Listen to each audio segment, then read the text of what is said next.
right, good afternoon, everyone. Welcome to this episode of Made in Asia, the podcast where we're talking about creators and entrepreneurs in the experience and transformation economy here in Asia.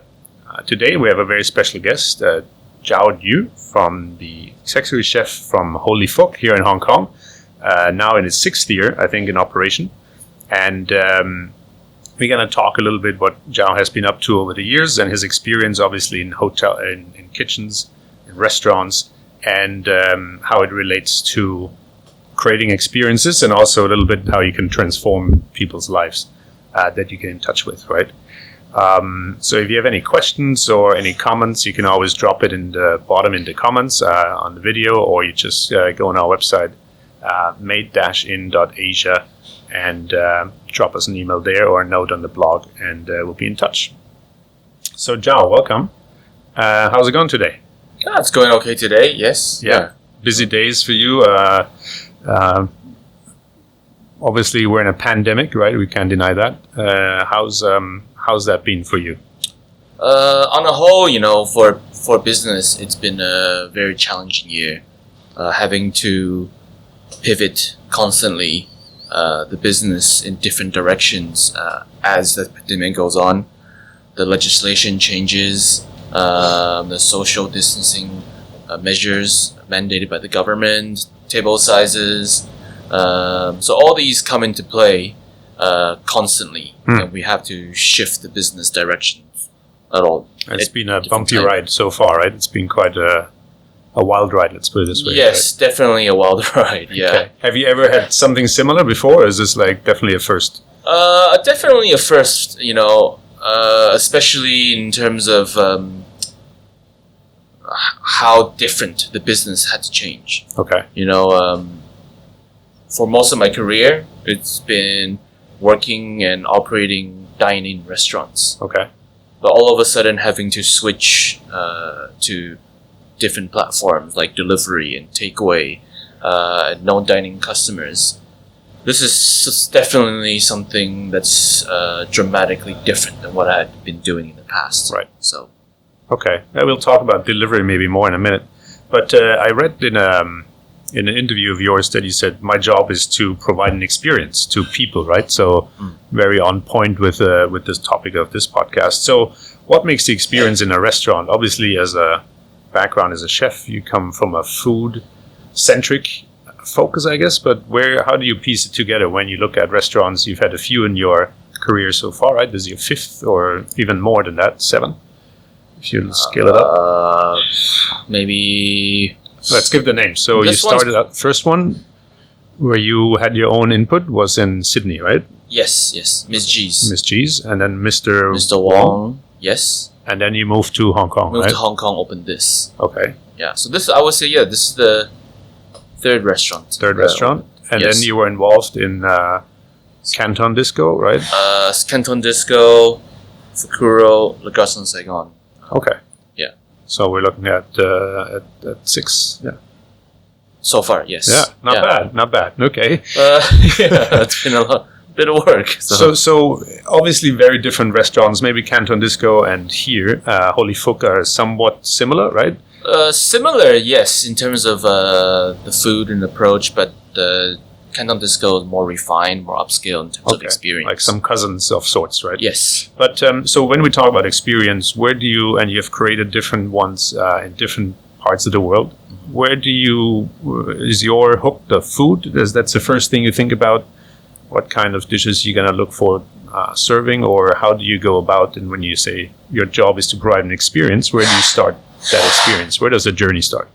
The food is the focus, primarily, and how to compose the dishes and formulate some ideas around the composition of the dishes. That's the starting point. When you say composition of the dishes, that's like ingredients like a fish and veggie and meats and starches, or is it more on the menu how they line up?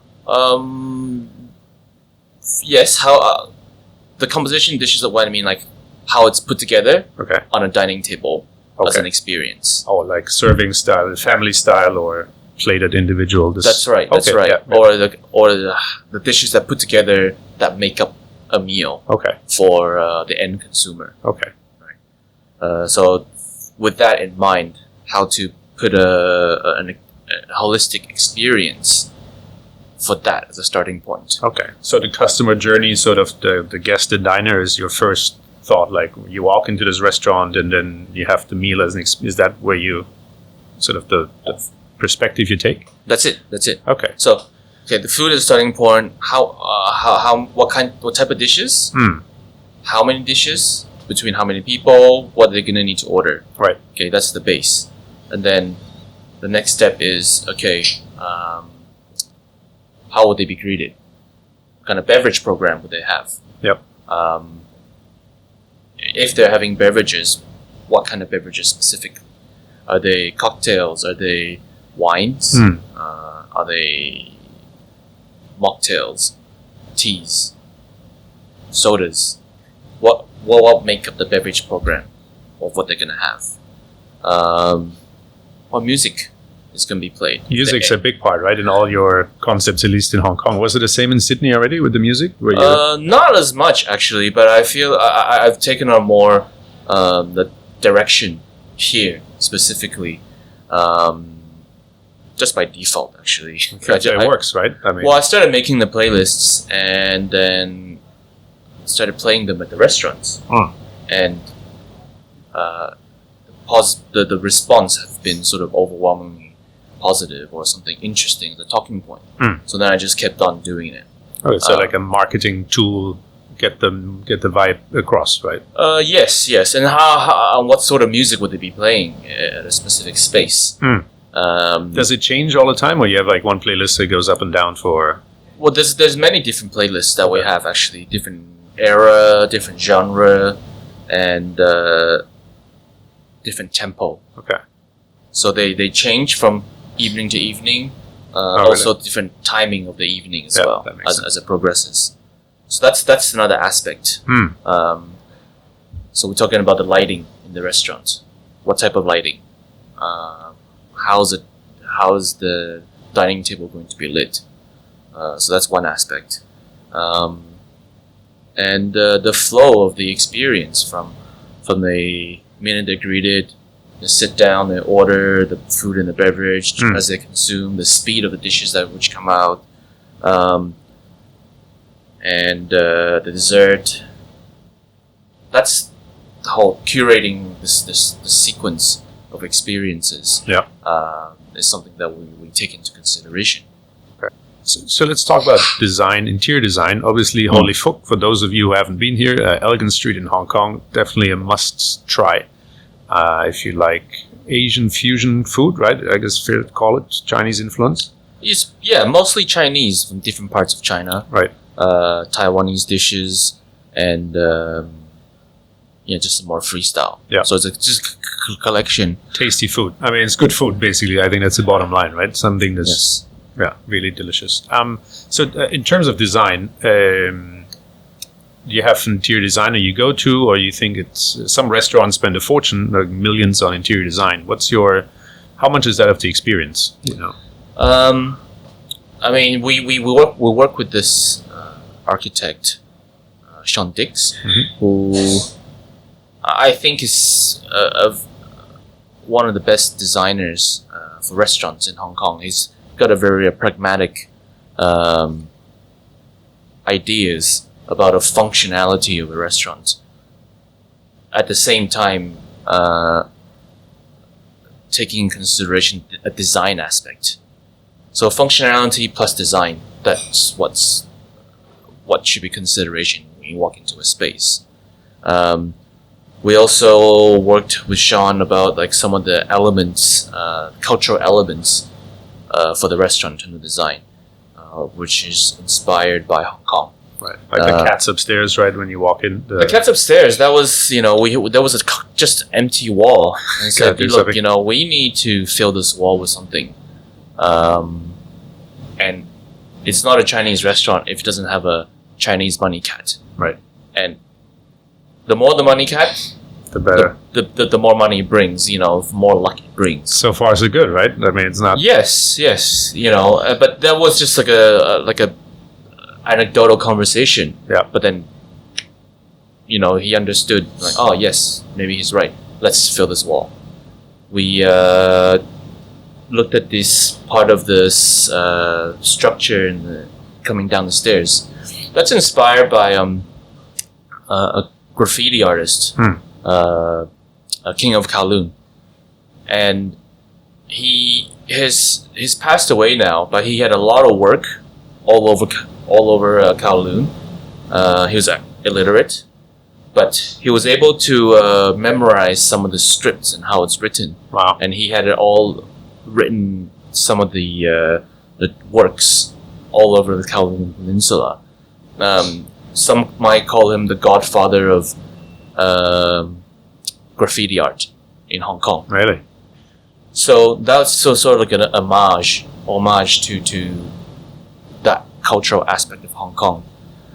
We also contacted a local artist, Jonathan J. Lee, who commissioned a series of artwork on the walls that is using sort of a comic art stencil to illustrate different scenes from Hong Kong. So very local artists, and Yes. you've much taken Hong Kong your home by now, is it? You've been here 6-7 years? I've been here 6.5 years now. 6.5, So yeah. I've made this home, and I've been living in this restaurant for the last 6 years or so.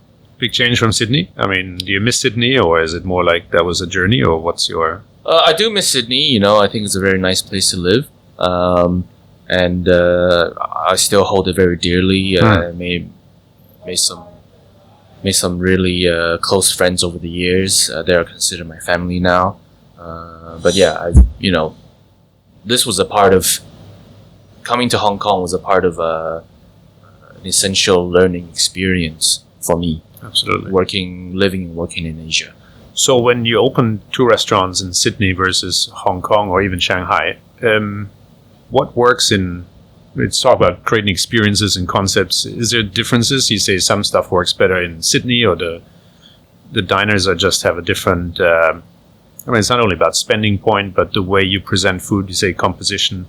How much do you have to adapt your concept towards what the local market is looking for? Or do you just go in guns blazing and say, like, guys, this is what it is, and I hope you like it, I think... The compromise. I think when we opened, it was like any place.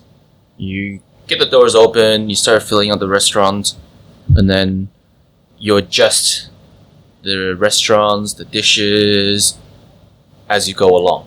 So I think opening a restaurant, you will never be 100% ready to go when the doors open.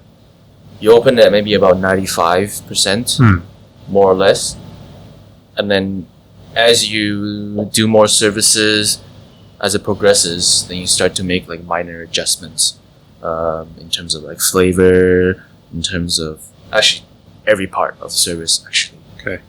And when you look at when you first started Holy Folk, what you paid attention to the most, is that been the most successful, the biggest acclaim, where people say this is really what, or for any of your restaurants, that where you put the most focus on, and you really, I know here you have the roast goose, right, is a big part of your of the menu, and it's popular, so I guess that kind of worked out. But is there any time you're surprised, you're like, well, we kind of didn't really spend much time thinking about this, and it really, people love it? Does that happen? You get surprised sometimes by a success, or how things are popular or don't take off? Yeah, of course. It's you start with a menu in mind, and then you start finding out, wow, some dishes are really popular with the guests, and they become unofficially the signature dishes, so to speak, right? Which will never really intend to be that way, because you can't really say, okay, this is my signature dish, until somebody says, okay, that's the restaurant's signature dish, right? Okay. It's not up to you to decide. It's the crowd, the customers ultimately decide what really defines a particular restaurant experience. You teach yourself up well here with the dumplings, right, from your mom's recipe, I think. So that sort of had a good story around it that's easy to explain to a guest. Is that important, or is it really just the food tastes good and people go for it? Well, it was the way it's made is how my mom would make it at home. Right. And it's different markedly from a lot of restaurant dumplings in that sense. She would use 2 types of pork. One is minced and one is hand cut, because we didn't have a food processor at home. But that gave some texture to the dumplings, which you didn't expect. But that's just something that she didn't even think. It's just out of necessity. Yeah. And we eat the dumpling. We dress it with sacha paste, which is very Taiwanese condiment. But that's sort of unusual outside of Taiwan. So that became the I guess that's how we ate it at home. Yeah. So, these things that we made a point of making it adamant about became sort of something new. And you're very particular about ingredients as well, right? To have quality ingredients and then sourcing them from the right places as well. How is that in Hong Kong? I mean, it's a very small territory, right? There's not much land. Is there anything you source locally, or do you find things, like you mentioned, ingredients from Taiwan or from other places where it's a bit more challenging to get the quality that you want? I think, when we first started, we tried to look whatever's around us first. Okay. Whatever we cannot find, then we look elsewhere. There's not a lot of arable farmland. There's no cows being raised in Hong Kong on pastures. So, they presented some challenges, but the good thing about Hong Kong is you can get anything around the world within Hong Kong, maybe within 48 hours. So that's the plus. So it's easy to source stuff. We did talk at one point some weeks ago that you found a hydroponics guy in Shenzhen for your vegetables. Is that some of your leafy greens? Yeah. Well, it's we work with this local indoor farm, yeah. Who has a warehouse in Wong Chuk Hang. In Aberdeen.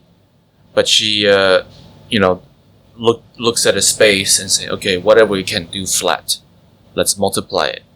And it's all using irrigated water to grow a lot of these different... With the lights going and all that. The lights going, yes. And so the quality is there. I mean, are you a believer in that? This is the way forward? Because obviously food is not a crisis right now, but it's becoming an issue globally, right?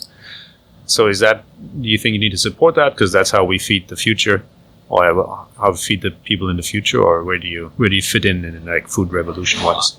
I think arable farmland is now presenting itself as a big challenge globally, as a population of the world is increasingly, we projected to be 11 billion people in the next 30 years. And how do you feed all these people? Exactly. So then, in order to produce enough food to support the world's population, we need to look at, from unlimited resources of land, how do we produce the maximum amount of food more efficiently? So the city farming, actually, what I find is that it reduces carbon mileage because it's half an hour away. Yeah, right here. Yep. It's clean and efficient energy. You don't, it's just a simple setup in 1,500 square feet space. Wow. Okay. It's a very small space. It's done on platforms and clean water supply. So, this is maybe this is the future of city farming. How do you produce food to feed a city? So I'm happy to work with this, fairly new supplier, this company that started doing this, and I suspect there will be more and more people taking up indoor indoor hydroponic farm. Hydroponics, mushrooms, everything. Would you put it on your menu and saying this is like locally sourced or this is hydroponic from Hong Kong? Or, I mean, do you push it towards the consumer that they understand what you're trying to do? Or do you think this depends on the concept of the restaurant? Or you normally would say, well, this is behind the scenes, this is... If somebody asks, yes. Yeah. But I don't really have attached this as a particular narrative because good shopping is my job already, right? Get the best ingredients. Yeah. Just as long as I know that at the end of the day, I'm trying to shop the best that I could at a fair price point, that I can pass on this to the consumer and cook it and treat it the best ability that I can, then I can go to sleep at night. That's the more important. But people want to know this. I'm happy to, expand on the dishes that they've had, where these things come from. If so, they wish to know. Makes sense. And the bigger trend now is obviously Beyond Meat, Omni Pork, and all that sort of fake meat, if you want to call it. What do you make of that? Is that here to stay, or do you work with it? What do you do? I have worked with it. I think it's a good product at the very infancy, and I think it's a good alternative because if we keep increasing the populations the way we are, we're going to have to produce much more protein to feed the world's population, which means that we have to clear more land to raise more animals. And maybe there's such a limit and finite resources of land that we have already. Water as well, right? That's right. Water and land, yeah. So maybe this is the way forward, to supplement this, or even encouraging people to adopt a more plant-based diet. Now, when you cook at home, what's your normal, do you pay attention what you eat, or you just cook what's good? Or, you now have a young son as well, so has that shifted at all? Well, I mostly cook vegetables and some seafood. Okay. That's at home. That's mostly what we do eat. Very healthy diet. Yes. Yeah. Right. But yeah, mostly plant-based at home. Yeah. And in your menu, do you think about sort of nutritional value, anything like that? Is it more structuring the menu, or is it you really focus on the flavors, or does it come in at any point? Oh, when I talk about composition of a meal, and this comes from a menu matrix of, okay, maybe there are some poultry products, some meat, some seafood, some vegetables. Starches, noodles, right? That's right. Yeah. So we always recommend a selection that you can make up from any of these things to make a complete meal. Of course, if someone wants to order everything deep fried, we would recommend maybe you want to order a salad or something to, but we can always make the recommendation, but ultimately the consumer has a choice. Right. At an a la carte restaurant, how they want to make up a meal. And service, obviously, you work with Black Sheep here, which is very strong on tracking the CRM side. How important is service and consistency and training? In general, on both sides, you have a lot of training that needs to go on to deliver the product. So how much time do you spend training talent or new talent as well? I think this business, the constant evolution, and also the turnover is historically high in this business. So then that means the training is ongoing all the time. We're constantly training and retraining and training and retraining the staff as we go along. And I have colleagues that are really, really good at the service trainings. But yeah, this is something that we drill constantly on. Okay, we update the menu, we do a training. We update the beverage menu, we need to do a training. We update cocktails, we need to do a training. Then we constantly need to do a service training, just remind at each different venue, a specific service that's tailored to this particular venue. So that's a big part of the challenge, is providing a constant training program for the staff. And here you only serve dinner, right? Holy Folk? At the moment, yes. Yeah. For your other restaurants, is mostly dinner as well, or there's some restaurants that are also open for lunch. Okay. Some open for breakfast service. or breakfast as well? Okay. Any difference for you around the three, or you've had a choice? You're fine with one service at dinner, or I think the lunch service and dinner service is very different. Also, the spending power is very different at lunch compared to dinner. So then the style of cuisine, the composition will have to be different as well. So, but yeah, so far we've just fired all the firepower that we have on dinner service. But if we were to do a lunch service, it would be a totally different ball game. totally different, right? Yeah. Yeah, because also in this location, right, we're in Soho, there's not so much foot traffic from the office buildings, so it's a very different crowd that comes here during lunchtime. That's right. Yeah. What's now popular in Hong Kong is a bit of brunch service. I've seen more restaurants that are going to weekend brunches. Yes, I think this is a very strong sector still, but also quite a lot of work, because some people it might be a boozy brunch, and some restaurants do offer that, which involve a lot of more beverage service in that sense.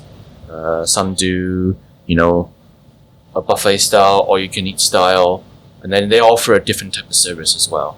So, but I think the brunch game in Hong Kong is definitely strong in many venues, and some of them work really well. Yeah, been around, like Zuma's been around for ages, right? Mm-hmm. So but it seems, I guess, with the pandemic as well, that people are trying to find other sources of revenue, and then maybe a brunch is a good way to go. Yes, but also at the same time, I think is the buffet style the best idea at this particular moment? With an open counter food, that people taking something with that much contact, is that the best idea? I'm not so sure. Maybe there's a considerable risk at this particular juncture right now. So we've seen some hotels shift to a la carte style breakfast service and brunch service. One is just maybe they think it's probably better, more suitable for hygienic practices at this particular moment, and also maybe to control costs a little bit better. Okay. You've also done quite a few pop-ups over the years, right? So collaborating with different chefs, or going in with one days, or I think up to a week you've done? Yes, yeah, a few services, yes, I've done. So is that something you do as to keep it interesting, or to learn something, or where does that people ask you to do it? It's just for the fun of it, or? Yeah, it depends. Sometimes I do it because maybe an interesting place to go to, and it's a good marketing. What's some good pop-ups you've worked on over the years? The game dinner was very interesting around this time last year. It was at Lyle's, but we spent a few days hunting in Scotland. Wow. And whatever game that we hunted, we took it back to the restaurant after the game was over, and we cooked from the game. That's pretty cool. You don't do that every day. I think it's as a chef it was a very interesting to see the life cycle of something. Farm to table or forest to table, right? Well, it's shot, it's wild. Yeah. And there are days where we didn't shoot anything. We didn't shoot any deer because it was just not available to us. They're incredibly hard to shoot, and you will have to stalk a deer from more than a kilometer away, and then they can pick up a scent, movement, or sound when you approach right away.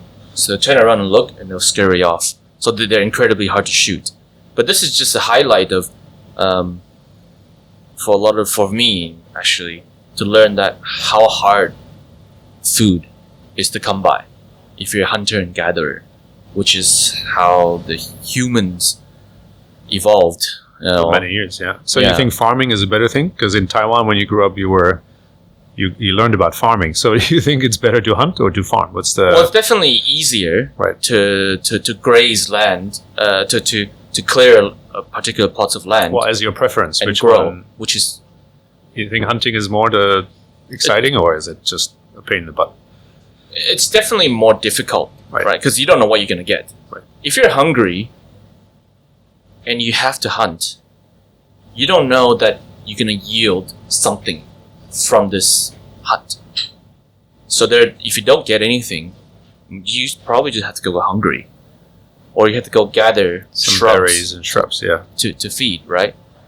So when humans began to clear land historically and started vegetation, then they can have a rhythm of understanding how nature works, how things grow, and then have a projection of how much food they're going to be able to produce. And that is much lost on people nowadays, no? I mean, where does food come from? You say from the supermarket or the wet market, right? There's not much understanding left of what it takes to, in that process you just explained, between hunting or even farming, right? This is sort of, it's removed from everyday life, you know? Well, when we talk about like a particular crop, like apples we see year round in the supermarket. Yeah, a seasonal crop, right? So, but actually, the harvest is maybe from autumn, for about a 4-month period.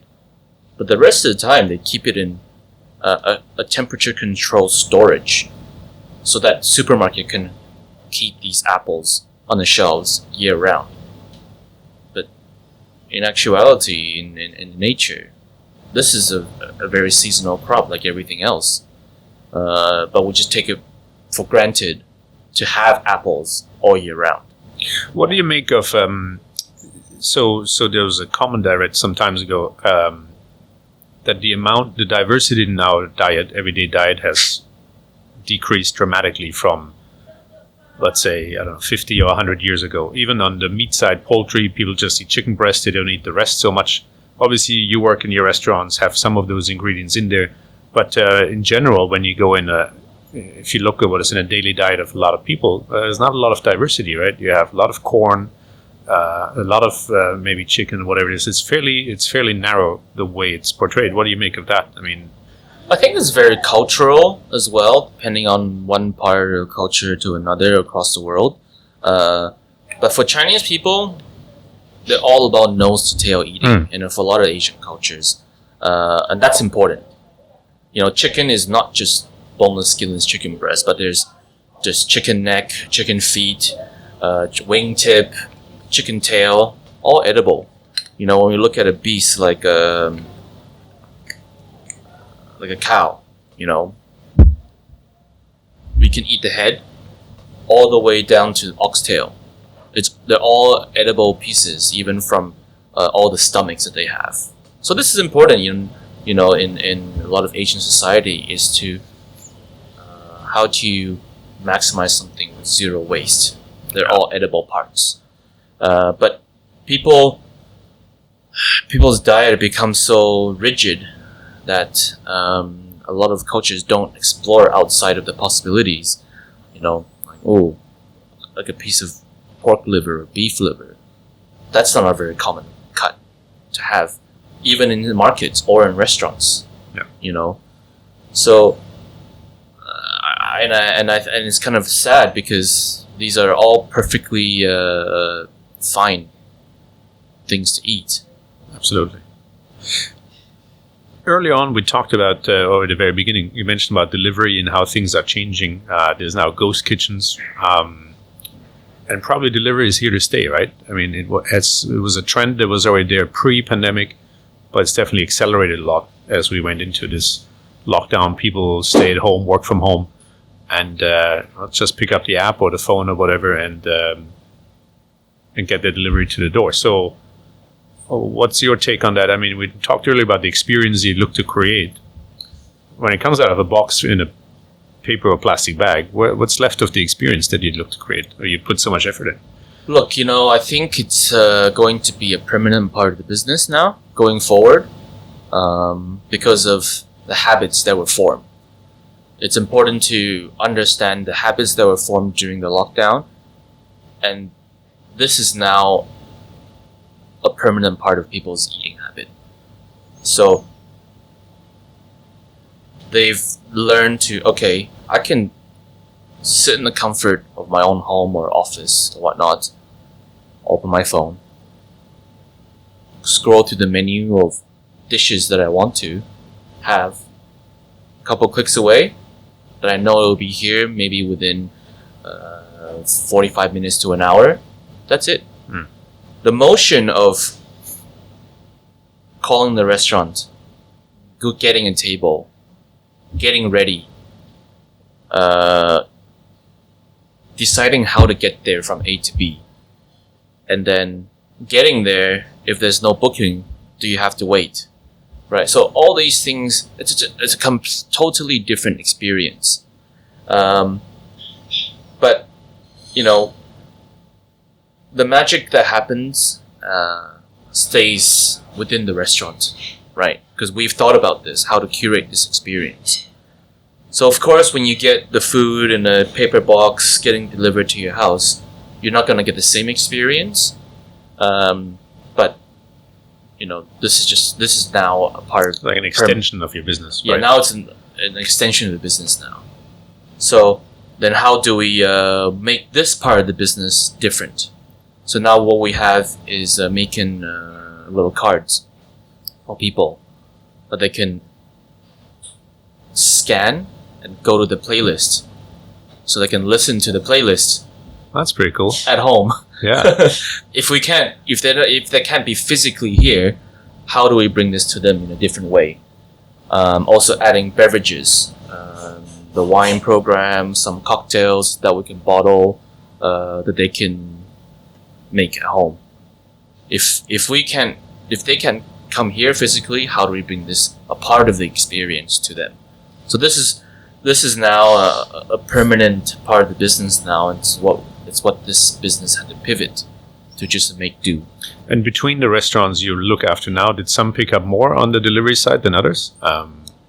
Yes, definitely. Especially the Petit Saigon, which is a banh mi shop.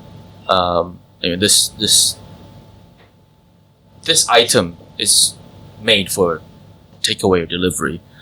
It's one meal that's packaged in a walking form, like to go sort of thing. That's right. So this particular aspect of the business and this dish was very suitable for delivery. Right, you have one sandwich and that's a meal. And so now you create new concepts in the future. Then you plan the delivery component more into it from the get-go. It's definitely a consideration. Is how we're gonna package this delivery, right? What kind of material would the packaging come, and how does it sit in this packaging? For example, getting the dumplings for takeaway, we had bagasse and we had which is made from recyclable material. We had paper boxes with a sort of like a shiny coating. Yep. The bagasse didn't work because as the dumplings traveled, the dumpling skin got stuck to the box. Onto the box, okay. Right, but we didn't know this, until customers were saying, "Oh, so this is why it happened." It's like, "Oh, okay." We haven't. How many have I sent out? Right. That's right. We haven't even thought about this, right? So, how much moisture is in a dish, and what sort of container that should be in? So this is now a different side of the business that I hadn't thought about. Before, I think, okay, what kind of plate am I going to go on? Is it going to be a bowl? Is it going to be a plate? Is it going to be a cook bowl? But now it's thinking, what type of container material that it's going to be in? It's going to be high, it's going to be low, it's going to be completely enclosed, or... And you just stock that and source it, right? So it's additional work. What do you make of ghost kitchens at a very far extreme, right? These are restaurants that don't really physically exist other than by a often shared kitchen space with some other concepts, and chefs just bang out food and off it goes on delivery. I mean, there's no physical space experience that we just talked about to the consumer at all. What do you make of that? Well, they're more of a product out of necessity. You know, where delivery radius was limited by a particular physical space of a restaurant. Now you can have multiple concepts in these ghost kitchens serving the same food in different parts of the city. So, as the demand for delivery start to increase, then people from different areas outside of the delivery radius have a more demand for something like that. So this is, what came first, the chicken or the egg? So, they're able to, one particular concept are able to serve a larger customer base based on the location of these delivery radius. And would you do something like that? I mean, because it's a very commercial driven approach, so maybe not every concept works to have, works in a ghost kitchen format where you get this geographic presence expanded. So is that something you could see yourself incorporating in the future, or you say like, nah, I'm more happy with a physical presence, a proper restaurant? The delivery game is a totally different ball game. I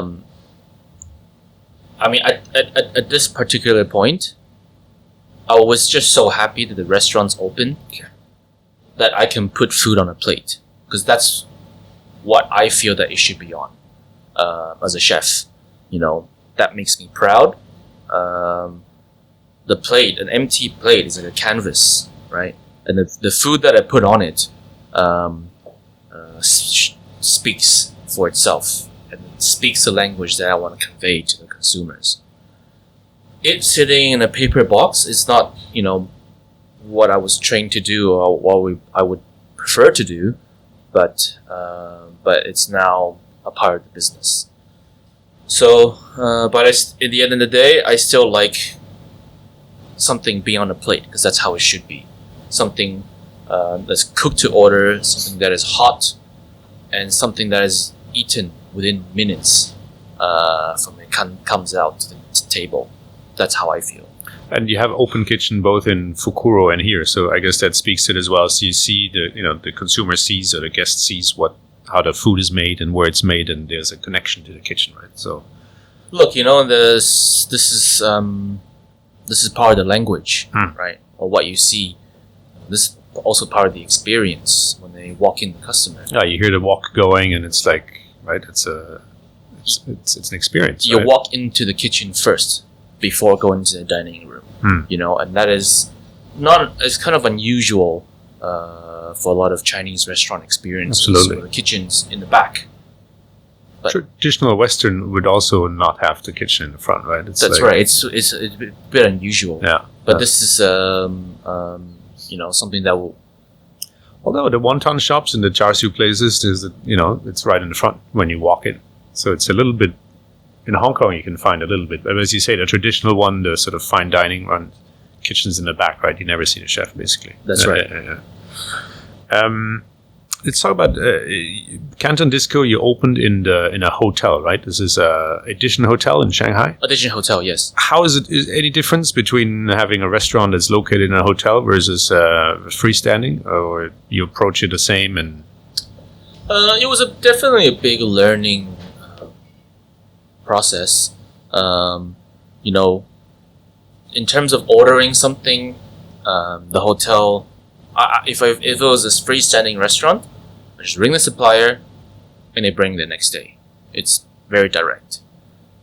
Working in a hotel, you want to buy something, you need to get approval from the purchasing department to find 3 suppliers Oh, wow. And they always usually will go for the cheapest supplier first to compare prices. Very bureaucratic in the way. Right. They'll order it, and then finding out, hey, hang on a minute, this is not the right product. Then you send it back, and then go for the second quoted supplier. So by the time you get the products that you want, it may be a week already.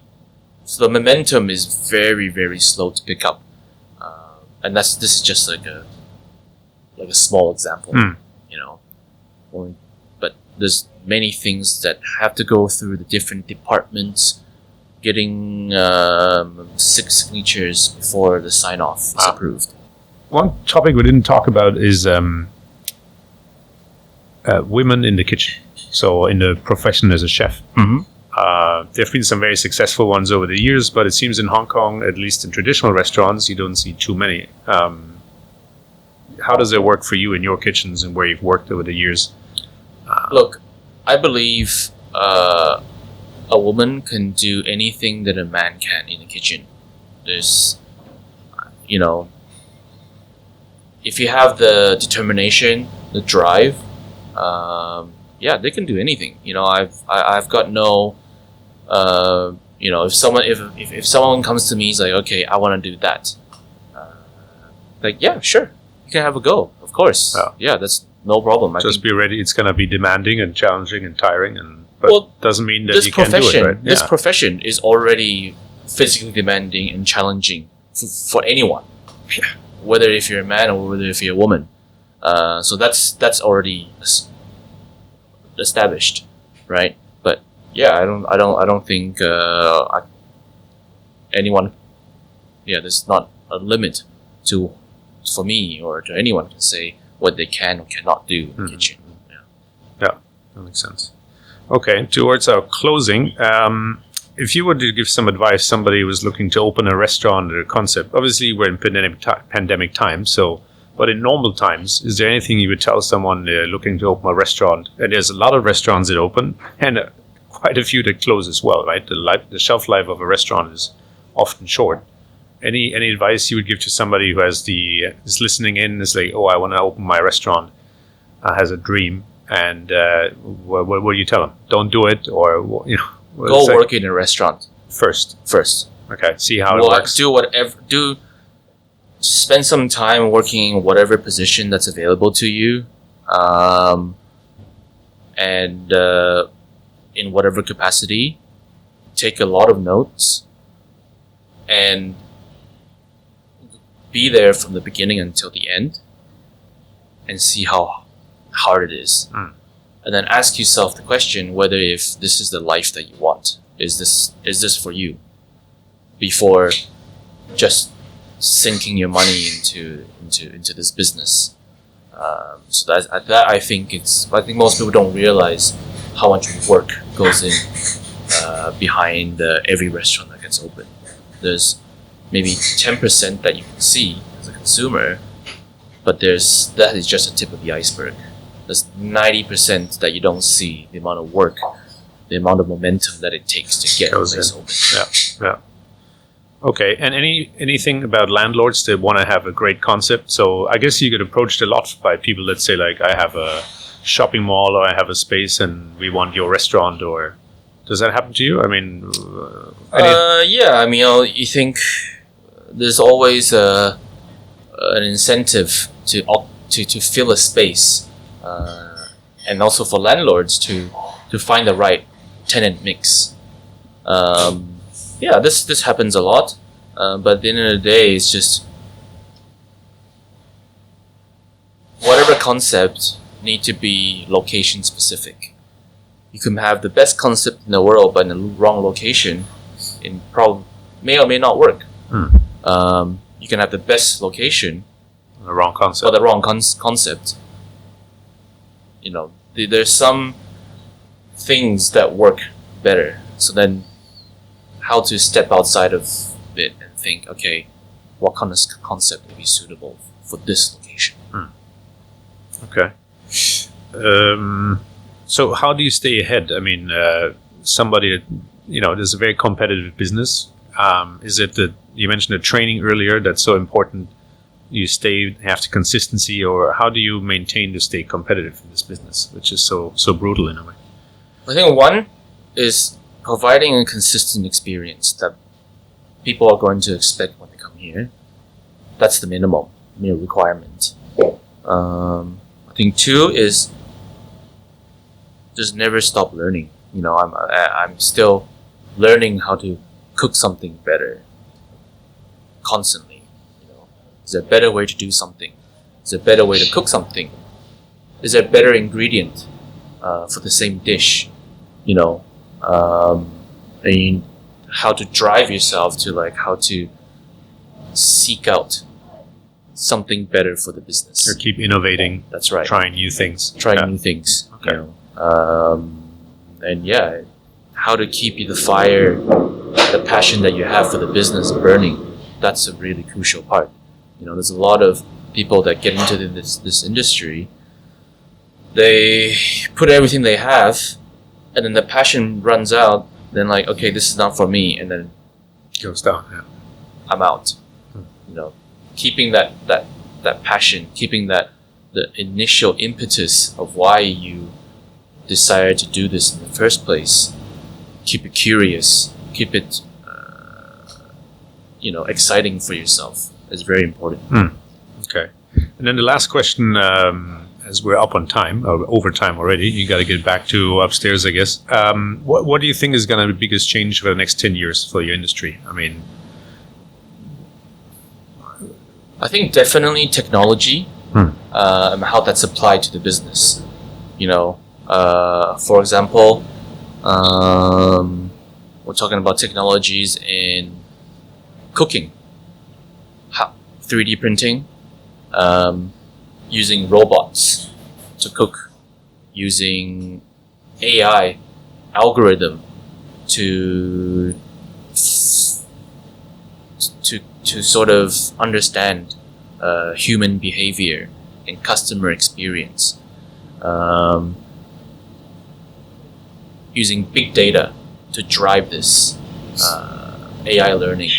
They're all becoming such an integral part of the business now, I think, and there's definitely a lot more room for growth in that aspect. It will no longer be just a business model of one person walking to a space, they order from someone, they sit down, one person cooks for them, brings it to a table. It won't be just as simple as that anymore. Wow. We're going to have waiter robots. We're going to have contactless payment and contactless ordering. Okay. So that's becoming a part of the business now that we can see. Cooking robots that hand-shave noodles into the wok. Stir-fry robot, noodle robot. Wow. So these are all part of the business that's going to be becoming more mechanized in the years to come. Are you excited about that, or are you sort of saying, well, we got to do with whatever's out there, or you sort of because it will remove the personal touch to some extent, right? I think, okay, there's one thing that you can teach is intuition. And if it is, it's going to be really expensive. So it's hard. How do you teach intuition to even a person, let alone a robot? That's going to be the biggest challenge. How much or how little to season, and how to taste something. What are you tasting when you put a bite in your mouth?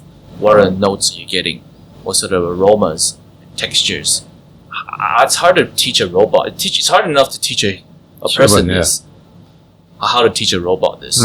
So that's something that is really personal, and it's something that is one of the last sort of human connections from the cook to the diner. Absolutely. All right, guys. This was Jowett Yu, executive chef of Holy Folk. Man's got to be back in the kitchen, so million thanks to you. Thank you very much. It was a good time, great conversation. I hope all the listeners had fun, learned something, and you'll be back for the next episode. Thank you so much. Thank you very much. All right, cheers.